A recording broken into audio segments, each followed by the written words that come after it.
नमस्कार बच्चों, मैं रवि कुमार शर्मा आप सभी को कक्षा 10 जो है मैथमेटिक्स कक्षा 10 का गणित आज हम शुरू करने जा रहे हैं क्लासें। इसके अंदर आपको बढ़िया तरीके से मैथमेटिक्स के सवाल करवाए जाएंगे। आपकी वार्षिक परीक्षाएं बिल्कुल नज़दीक है, उसको देखते हुए हमने ये फैसला किया है कि बच्चों को इस प्रकार के सवाल करवाए जाएं ताकि उनको अच्छी तरह से समझ में आ जाए। तो परीक्षा को देखते हुए आपको बहुत ही आसान तरीके से मैथ की प्रश्नावलियाँ करवाएंगे, बस आप देखते जाइए। आइए चलते हैं, आज मैथमेटिक्स की कुछ प्रश्नावलियाँ करते हैं। आज हम आपको मैथमेटिक्स की जो प्रश्नावली तीसरी है वो हल करवाएंगे। वैसे आपको पता होगा कि मैथमेटिक्स के अंदर कौन कौन सी प्रश्नावलियाँ आने वाली है, कौन सी कितने नंबर की है, ये तो आपके टीचर ने आपको बता दिया होगा। अगर नहीं बताया है तो आप ज़रूर पूछ लेना। हम अगले वाली वीडियो के अंदर आपको पूरा बताएंगे कि कौन कौन सी प्रश्नावलियाँ जो है इस बार परीक्षा में आने वाली है। मोस्ट इम्पोर्टेंट सवाल भी आपको करवाए जाएंगे। तो चलते हैं, प्रश्नावली तीसरी जो है वो हल करवाऊँगा मैं आपको आज। तो आप ध्यान से सवालों को देखिएगा, बहुत ही सरल तरीके से हल करवाएंगे प्रश्नावली, आसान तरीके से हल करवाई जाएगी। तो कौन सी प्रश्नावली हम शुरू करते हैं? तीसरी प्रश्नावली शुरू करते हैं बच्चों, जो कि काफ़ी नंबर की भी है, आपके परीक्षा की दृष्टि से महत्वपूर्ण भी है ये प्रश्नावली। तो जुकाम हो रखा है कि मैंने सोचा दिन निकल रहे हैं, बच्चों को कुछ करवाए, तो ऐसा सोच करके आज मैंने पहली बार वीडियो बनाने का निश्चय किया और आप तक पहुंचाने का। यह प्रश्नावली का नाम आप जानते होंगे, दो चरों वाले रैखिक समीकरण युग्म। चलिए पहले आपको बताता हूँ इस प्रश्नावली का मतलब क्या है। मतलब दो चरों वाले रैखिक समीकरण का मतलब क्या होता है ये समझते हैं। तो नाम था प्रश्नावली का दो चरों वाले, ये देखिए, दो चरों वाले रैखिक समीकरण युग्म।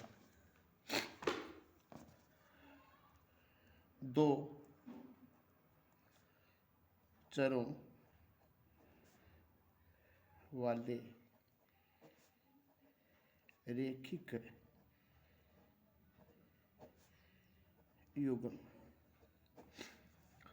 सबसे पहले आपको ये जानना पड़ेगा चर क्या होते हैं। देखिए बच्चों, चर होते हैं, एक होता है चर, एक होता है अचर। चर क्या होता है? चर में जैसे एक्स, वाई, जेड या ए, बी, सी, ये सभी होते हैं, वो चर होते हैं। अचर संख्या होती है, जैसे 1, -2, 50, 1/2, ये सभी संख्याएं जो होती है वो होती है अचर। उसके बाद में आया था रैखिक। रैखिक का अर्थ क्या होता है? रैखिक, रैखिक का मतलब होता है जिसकी घात एक हो। यानी जैसे x की घात 1, y की घात 1, a की घात 1, ये सभी जो होती है वो होती है रैखिक, इसका मतलब होता है। और युग्म का अर्थ होता है,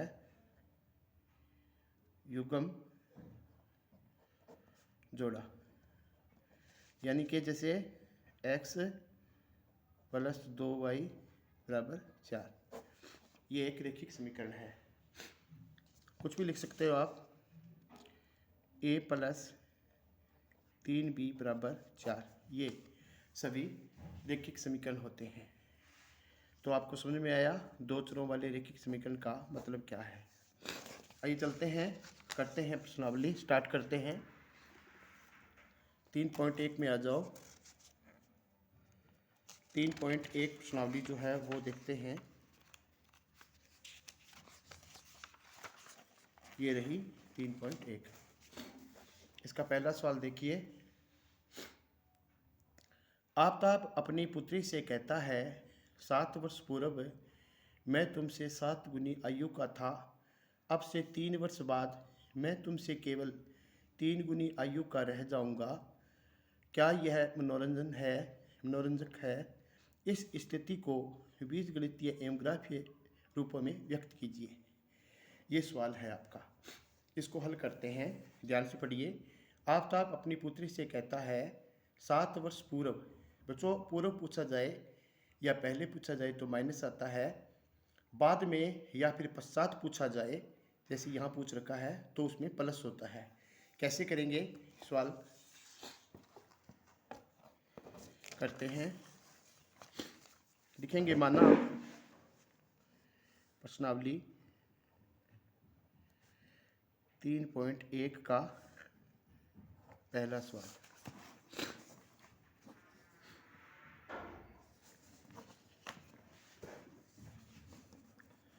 लिखते हैं माना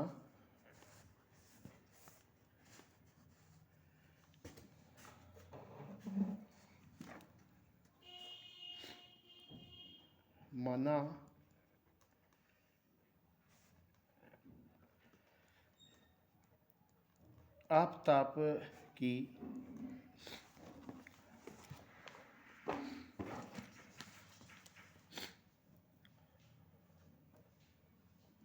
वर्तमान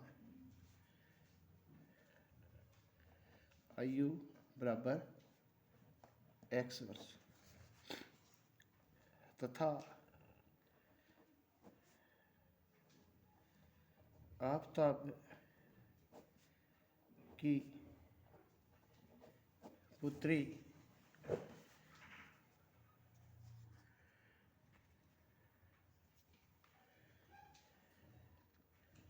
की आयु बराबर y वर्ष। लिखेंगे प्रथम शर्तानुसार।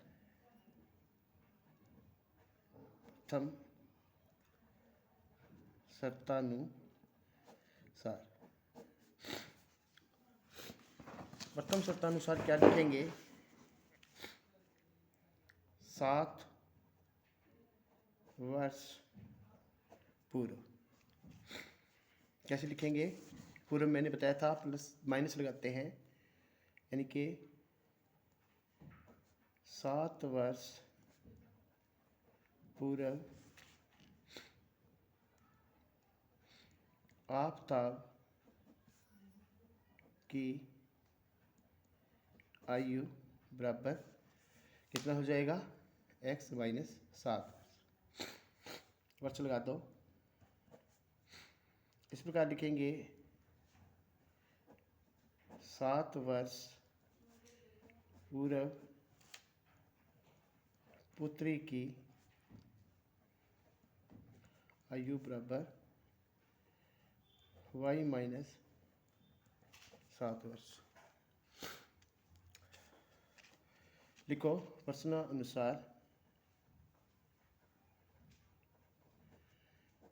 प्रश्नानुसार ये रही आफताब की आयु x माइनस 7, ये रही पुत्री की आयु y माइनस 7।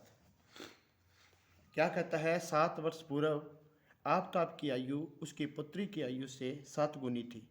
ये छोटी है, ये बड़ी है, तो हमेशा ही छोटी को गुना किया जाता है। कितने वर्ष? 7 वर्ष। तो क्या करेंगे? बराबर का निशान लगाएंगे और इसको 7 से गुना कर देंगे। गुना करिए, हो जाएगा x माइनस 7 बराबर 7y। 7 को 7 से गुना किया, 7 7 49। अब इसको पक्षांतर से हल करेंगे। ये देखिए हो जाएगा x, इसको इधर ले आएंगे, माइनस के 7y बराबर ये माइनस के 49 और इधर आके ये हो जाएगी प्लस के 7। क्या आ जाएगा? x माइनस 7y बराबर माइनस में से 49 में से 7 चले गए, माइनस के 42। ये आपके पास फर्स्ट समीकरण आ गई। थोड़ा जुकाम हो रखा है। अब हम क्या करेंगे? दूसरी शर्त को पढ़ेंगे। दूसरी शर्त में क्या कहता है? दूसरी शर्त में कहता है अब से 3 वर्ष बाद, और बाद में हमें प्लस करना है। ये देखिए, अब से 3 वर्ष बाद मैं तुमसे 3 गुनी आयु का हो जाऊंगा। हल करते हैं। यहाँ लिखेंगे सबसे पहले वही लिखेंगे, क्या लिखेंगे, द्वितीय सरता अनुसार। तो लिखिए यहाँ पे द्वितीय सरता अनुसार क्या लिखेंगे, 3 वर्ष पश्चात। तो लिख दो यहाँ पे 3 वर्ष पश्चात क्या हो जाएगा, आफताब की आयु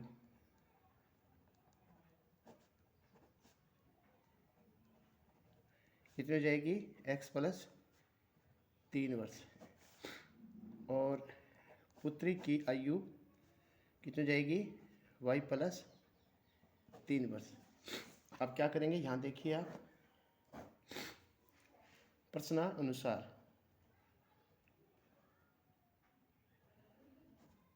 प्रश्नानुसार क्या हो जाएगा, लिखते हैं x प्लस 3 और y प्लस 3। ये आफताब है और ये उसकी पुत्री है।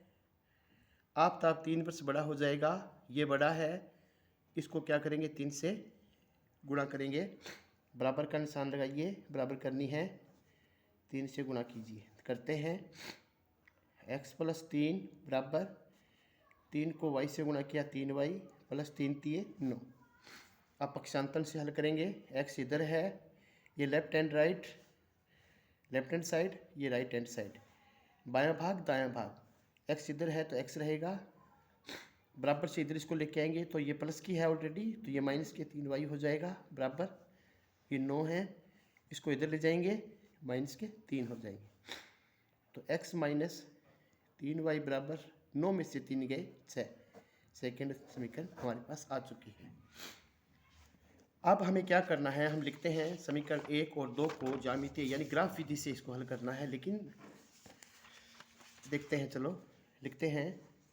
समीकरण 1 हमारे पास क्या थी, ये रही 1 नंबर समीकरण, x माइनस, ये देखिए x माइनस 7y बराबर माइनस के 42, यही थी x माइनस 7y बराबर माइनस के 42। यहाँ लिखो पहली समीकरण x माइनस 7y बराबर माइनस के 42 फर्स्ट थी, और अभी आई थी सेकंड समीकरण, ये रही x माइनस 3y बराबर 6। लिखते हैं x माइनस 3y बराबर 6, ये है सेकंड। अब हमें इसके निर्देशांक ज्ञात करने हैं जिससे हम ग्राफ खींचेंगे। तो बच्चों क्या करेंगे, लिखो समीकरण 1 से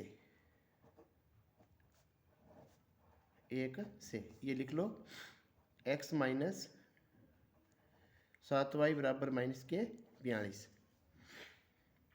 अब इसमें थोड़ा सोचना है, हमें ऐसे मान ज्ञात करने हैं, जैसे यहाँ हम बना लेते हैं, जो हमारे पास बिंदु आएंगे, कम से कम 2 बिंदु चाहिए, 2 बिंदु x y, ऐसे बिंदु हमें मान ज्ञात आने चाहिए बच्चों, जैसे बट्टे में नहीं आना चाहिए, पॉइंट में नहीं आना चाहिए, यानी हमारे पास एक सीधी संख्या आनी चाहिए जिससे वो कट सके। पॉइंट या बट्टे में आएगी तो आपकी दिक्कत हो जाएगी। तो देखिए x बराबर हम 0 रख लें, इसके बराबर 0 रख लें, तो माइनस के 7y बराबर माइनस के 42 हो जाएगा, माइनस से माइनस कट जाएगा, है ना, तो y बराबर कितना आ जाएगा 6। समझ में आ रहा है। देखिए x बराबर 0 रखते हैं, माइनस के 7y बराबर माइनस के 42, तो देखिए माइनस के 7y बराबर माइनस के 42, तो माइनस से माइनस रिजेक्ट हो जाएगा, 7y बराबर 42, तो y बराबर 7 छिके 42, 6 आ गया। x बराबर क्या रखा था हमने 0, y बराबर क्या आया 6। एक मान और ज्ञात करना है, इस बार आपने x बराबर 0 रखा है, इस बार आप y बराबर 0 रख लो। जैसे ये समीकरण, इसमें y बराबर 0 रख देंगे, कैसे, x माइनस 7, आप ये y है या 0 रखेंगे तो गुणा में 0 बराबर माइनस के 42, तो x माइनस 7 0 होता है बराबर माइनस के 42। अब 0 ना तो जुड़ता है ना घटता है, तो x बराबर क्या आ जाएगा माइनस के 42 हो रहा है। इस तरह से आप हल कर सकते हैं। तो यही हो जाएगा। क्या रखा था आपने, x बराबर 0 रखा था, y बराबर 0 रखा था हमने यहाँ पे, तो आपने रखा y बराबर 0, x बराबर आए थे -42। इसी प्रकार हम दूसरी समीकरण लेते हैं, समीकरण 2 से।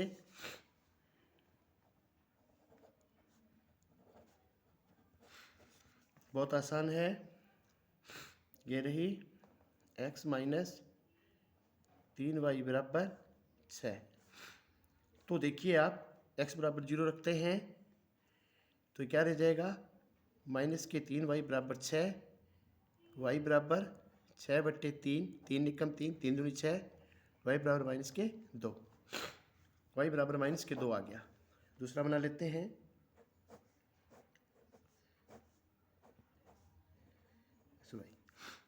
क्या रखा था आपने, x बराबर 0 रखा था, y बराबर आया था -2। इस बार हम ये देखिए यहाँ पे y बराबर 0 रख लेते हैं, x बराबर 6 आ जाएगा। यानी जैसे x माइनस 3 गुणा में y बराबर 0, 6, 3 गुणा में 0, y बराबर 0 रखा है, तो क्या हो जाएगा, x माइनस 3 0, 0 बराबर 6, तो x बराबर क्या आ जाएगा, 6। समझ में आ रहा है आपके, ये रहा 3 0 0 होता है। कुछ भी रख सकते हैं, 1 रख सकते हैं, 2 रख सकते हैं, कुछ भी रखो। y बराबर आपने क्या रखा, 0, x बराबर क्या आया था, 6। ये आपके पास बिंदु आ गए, इसे आपको ग्राफ पेपर में दर्शाना है। तो इसका उत्तर क्या आएगा वो मैं आपको बता देता हूँ। ग्राफ पेपर हम आपको अगला वीडियो जो है, कल हम रोज़ाना वीडियो आपको सॉल्व करवाएंगे रोज़ाना, उसमें हम आपको ग्राफ पेपर में ज़रूर करवाएंगे। तो अभी आप समझिए उत्तर कैसे निकालेंगे। जैसे ये थी समीकरण, देखिए आप, x माइनस 7y बराबर -42। दूसरा ये रहा x माइनस 3y बराबर 6। अब ये दो आपके पास थी। वैसे हम ग्राफ में जब इसको दर्शाएंगे तो हमारे पास जो बिंदु जहाँ पे कट करेगी वो उसका आंसर होगा, यानी जहाँ इसको जो कट किया जाएगा वहाँ पे उसका आंसर आ जाएगा। तो निशान बदलिए एक बार, इसको देखिए, माइनस प्लस माइनस, तो इसको हम लिखते हैं घटाने पर ये कट जाएगा, 7 में से 3 गए, 4y बराबर, ये माइनस माइनस माइनस माइनस होता है, 42 और 6 48। अब ये देखिए, ये प्लस का ये माइनस का है, तो यहाँ माइनस के 4 रहेंगे। अब माइनस से माइनस रिजेक्ट हो जाएगा, 4y बराबर 48। समझ में आ रहा है, तो y बराबर 48/4, 4 एकम 4 और 12 चौके 48, तो y बराबर कितना है, 12। y कौन था, पुत्री। तो आपकी पुत्री की आयु कितनी है, 12, और आपकी आयु ज्ञात करने के लिए ये मान जो उठा करके इसमें रख दो, चाहे इसमें रख दो, आपकी आयु आ जाएगी। तो चलो करके देखते हैं। y का मान समीकरण 1 में या फिर 2 में, किसी में रख दो। चलो हम 2 में रख लेते हैं। 2 में रखने पर कह रही 2 नंबर लिखिए आप, x माइनस 3y बराबर 6। क्या हो जाएगा, x बराबर -3 गुणा में y बराबर क्या रखना है, 12 बराबर 6, x बराबर 12 36 बराबर 6, माइनस का निशान है, सॉरी x माइनस है दोस्तों यहाँ पर, ये रहा माइनस। तो x बराबर 6 है, इसको इधर ले आएंगे, प्लस के 36, तो x बराबर कितने हो जाएगा, 42। आपकी आयु 42 वर्ष है, पुत्री की आयु 12 वर्ष है। मतलब इस तरह से हम आपको ग्राफ के अंदर कल करके इसको दिखाएंगे। चलिए नेक्स्ट करते हैं सवाल नंबर 2। कल आप ग्राफ पेपर भी पास में रखना, ग्राफ पेपर पे हम इसको हल करेंगे। अभी ग्राफ पेपर उपलब्ध नहीं है, आज स्टार्ट किया है, धीरे धीरे बढ़िया तरीके से कराएंगे। दूसरा सवाल देखते हैं, ये रहा सवाल नंबर 2, ध्यान से देखिए। सवाल में पूछा गया है, क्रिकेट टीम के एक कोच ने 3900 रुपये में, यानी 3900 रुपये में 3 बल्ले तथा 6 गेंदें खरीदी। बाद में उसने एक और बल्ला तथा उसी प्रकार की 3 गेंदें 1300 में खरीदी। इस स्थिति को बीजगणितीय तथा ज्यामितीय रूपों में व्यक्त कीजिए। ये सवाल था क्रिकेट टीम के एक कोच ने 39 में 3 बल्ले तथा 6 गेंदें खरीदी। इतना ही पढ़ेंगे, पहले इतना ही हल करते हैं। कितना है? 39 में 3 बल्ले और 6 गेंदें। हल करते हैं इसको। देखिए प्रश्नावली चल रही थी हमारी 3.1, सवाल था पहले का दूसरा। तो ये सवाल थे, बड़े ध्यान से करना है आपको। एक बल्ला है और गेंद है, तो लिख लेंगे पहले, जो पहले दिया पहले लिखेंगे 3 बल्ले और 6 गेंदें। लिखिए आप, माना एक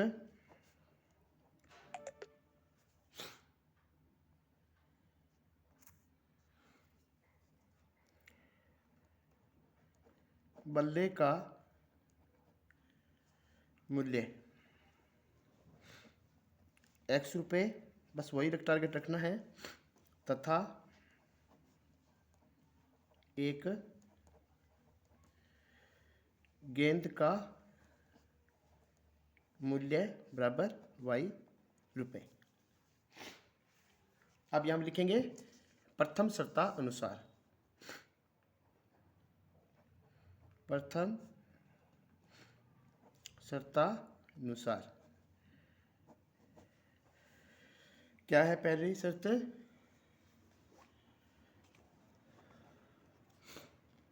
3 बल्ले 6 गेंदे, 39 उसकी कीमत है। तो अब कितनी है? x रुपये, 3 और हो जाएगा, तो लिख देंगे प्रथम शर्तानुसार 3 गेंदे। अब कितनी है? x, 3 और जुड़ गई तो मतलब 3x, प्लस गुणा करते हैं 3 गेंदे, 3 बल्ले, ये देखिए 3 बल्ले 6 गेंदे, तो 3x और अभी है y, 6 के हिसाब से करेंगे, 6y बराबर कितने हैं? 3900। पहली समीकरण बहुत आसान है, ये आ गई। अब लिखेंगे द्वितीय शर्तानुसार, इसको थोड़ा और हल कर ले। चलो और हल करते हैं। देखिए ये है 3x प्लस 6y बराबर 3900। 3 कॉमन लेते हैं, कॉमन आ रहा है 3, अंदर रह जाएगा x प्लस 2y बराबर 3900। अब इधर गुणा कर रहा है, इधर भाग करेगा, यानी कि x प्लस 2y बराबर 3900 बटे 3। कट रहा है, 13 तिये 39 होते हैं, कट जाएगा 1300। तो क्या समीकरण बन गई?